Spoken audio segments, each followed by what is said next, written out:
அமெரிக்காவினுடைய தூண்டுதலோடு இஸ்ரேலினுடைய மிகப்பெரிய ஒரு அயோக்கியத்தனத்தில் இரண்டு இராணுவர்கள் போரிடக்கூடிய ஒரு முறையை கூட மாற்றி அமைத்து இன்றைக்கு ஒரு குறுக்குத்தனமான புத்தியிலே ஈரானுடைய அதிபர் மரியாதைக்குரிய கமேனி அவர்களை கொன்றொழித்திருக்கக்கூடிய அந்த அயோக்கியத்தனத்தை கண்டித்தும், மேலும் சர்வதேச நாடுகளுக்கு மத்தியிலே எங்கு சண்டைகள் இருந்தால் அந்த சண்டைகளுக்குள் மூக்கை நுழைவதும், சண்டைகள் இல்லாமல் இருக்கக்கூடிய நாடுகளுக்கு சண்டைகளை மூட்டியிடுவதுமாக செயல்பட்டு கொண்டிருக்கக்கூடிய அமெரிக்க ஏகாதிபத்திய அரசை கண்டித்தும், அதை வழிநடத்தி கொண்டிருக்கக்கூடிய முழுநேர இன்றைக்கு புத்தி சுவாதீனம் இழந்த நபராக இருந்து கொண்டிருக்கக்கூடிய ட்ரம்ப் அவர்களை கண்டித்தும் இந்த மாபெரும் கண்டன ஆர்ப்பாட்டம் கருஞ்சட்டை அணிந்து கையில் மெழுகுவர்த்தி ஏந்தி இரங்கல் கூட்டமும் கண்டன ஆர்ப்பாட்டமும் திருச்சி மாநகரிலே நடைபெற்றிருக்கின்றது.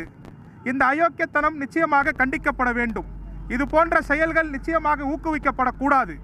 மதச்சார்பற்ற நாடுகளிலும் ஜனநாயகத்தன்மையான நாடுகளிலும் இந்த போன்ற விஷயங்களை மூக்கிட்டு அவர்கள் அமெரிக்கா போன்ற நாடுகள் செய்வது என்பது மிகப்பெரிய ஒரு எதிர்காலத்தில் மிக மோசமான விளைவுகளை ஏற்படுத்தக்கூடியதாகவும் மக்கள் கிளர்ச்சிகளை தூண்டுவதாகவும் இருக்க அமையும் என்பதை இந்த நேரத்தில் ஒரு அச்ச உணர்வோடு நாங்கள் இந்த கண்டனத்தை பதிவு செய்ய கடமைப்பட்டிருக்கின்றோம். அதே போல நேற்றைய தினம் எங்களுடைய மனிதநேய ஜனநாயக கட்சியினுடைய தலைவர் தமீமுன் அன்சாரி அவர்களும், அண்ணன் கருணாஸ் அவர்களும், தனியரசு அவர்களும், தோழர் திருமாவளவன் அவர்களும், இன்னும் ஜனநாயகத்தின் மீது நம்பிக்கை வைத்த அத்துணை தலைவர்களும் இந்த போராட்டத்தை நேற்று தலைநகர் சென்னையிலே துவக்கி வைத்திருக்கிறார்கள். அந்த போராட்டத்தினுடைய தொடர்ச்சியாக இன்றைக்கு திருச்சியில் நடைபெற்றிருக்கிறது. இது மட்டுமில்லாமல் தமிழகத்தினுடைய பல்வேறு பகுதிகளிலே ஒரு உணர்வாளர்கள், சுதந்திர நாட்டினுடைய உணர்வாளர்கள் அனைவரும் இந்த போராட்டத்தை வழிநடத்தி கொண்டிருக்கிறார்கள். மேலும் இந்த இடத்தில் ஒரே ஒரு இந்திய நாட்டினுடைய பிரதமருக்கும் இந்திய நாட்டினுடைய அரசாங்கத்துக்கும் நாங்கள் தெரிந்து கொள்வது என்னவென்று சொன்னால், இந்திய நாட்டுக்கும் ஈரான் நாட்டுக்குமான நட்புறவு என்பது 500 ஆண்டு கால நட்பு என்பதை நீங்கள் மறந்துவிடக்கூடாது. இந்திய நாட்டுக்கும் ஈரான் நாட்டுக்கும் உண்டான இந்த விஷயத்திலே மிக முக்கியமான நட்புறவை பேணிய நாடு ஈரான் என்பதை மறந்துவிடக்கூடாது. இது போன்ற ஒரு தருணத்திலே நாம் ஈரானுடைய நாட்டிற்கு உடன் நிற்கக்கூடிய ஒரு தகவலை செய்ய வேண்டும்.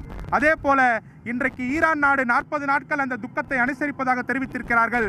இந்தியாவோடு நட்புறவு கொண்ட அந்த ஈரானுடைய நாட்டிற்காக இந்திய நாட்டினுடைய மாண்புமிகு பிரதமர் அவர்கள் 3 தினம் அரசு அணுகுமுறையாக அனுசரிக்க வேண்டும் என்று இந்த தருணத்திலே மனிதநேய ஜனநாயக கட்சியின் சார்பிலே நாங்கள் கேட்டுக்கொள்கிறோம். அதே போல இது போன்ற துயரங்களில் உலக நாடுகள் எங்கெல்லாம் தலையிடுகிறார்களோ அவர்களுக்கெல்லாம் ஆதரவு குரலை மத்திய அரசு தர வேண்டும், மாண்புமிகு பிரதமர் அவர்கள் வழங்க வேண்டும். குறிப்பாக முதல் செய்தியாக மாண்புமிகு பிரதமர் அவர்கள் இறந்த நம்முடைய அந்த ஈரான் நாட்டினுடைய உச்சபட்ச அதிபராக இருக்கக்கூடிய கமேனி அவர்களுக்கு ஒரு இரங்கல் அறிக்கை தெரிவிக்க வேண்டும் என்றும் இந்த நேரத்திலே நாங்கள் கேட்டுக்கொள்கிறோம். ஒருபோதும் வன்முறைக்கும் மதவாதத்திற்கும் தீவிரவாதத்திற்கும் நாம் ஆதரவாக இருந்துவிடக்கூடாது.